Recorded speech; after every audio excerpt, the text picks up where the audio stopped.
তৃণমূলের bank account নিয়ে তদন্তে এনফোর্সমেন্ট ডিরেক্টরেট। কলকাতার 4টি জায়গায় তল্লাশি ইডির। তৃণমূলের অ্যাকাউন্টে কি ঢুকেছিল শিক্ষা দুর্নীতির টাকা, কয়লা পাচার, বালি পাচারের টাকাও কি ঢুকেছিল তৃণমূলের অ্যাকাউন্টে?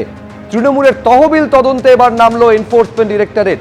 আগেই এইচডিএফসি ব্যাংকে তৃণমূলের নামে থাকা 3টি অ্যাকাউন্টের ডেবিট ফ্রিজ করা হয়েছে।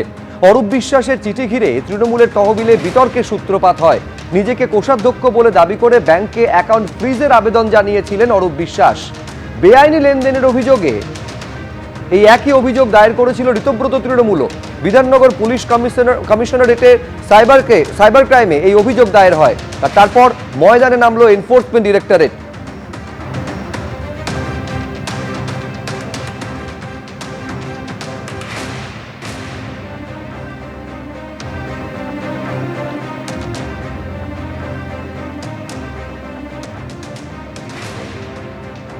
এই মুহূর্তে আমরা রয়েছি রাধাবাজার স্ট্রিটে এবং সেখানে ইডির তরফে যারা অফিসিয়ালস রয়েছেন তারা কিন্তু ইতিমধ্যে অভিযান চালানো শুরু করেছেন।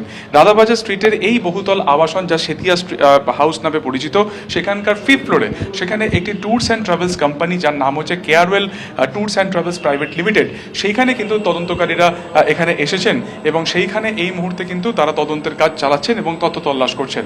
ইডি সূত্রে যেটা জানা যাচ্ছে যে টিএমসির ব্যাংক অ্যাকাউন্ট রিলেটেড এই মামলাতে তারা এই ট্যুরস অ্যান্ড ট্রাভেলসের কি ভূমিকা রয়েছে সেটা তারা খতিয়ে দেখার জন্য কিন্তু এখানে তারা তল্লাশি অভিযান চালাচ্ছেন। মূলত এই ট্যুরস অ্যান্ড ট্রাভেলসের মাধ্যমে তৃণমূলের নেতারা ভোটের আগে বা বিভিন্ন সময় তারা কিন্তু বেশ কিছু জায়গাতে বুকিং করতেন এবং এই ট্রাভেলস কোম্পানির মাধ্যমে কিন্তু চপারও বুকিং হতো।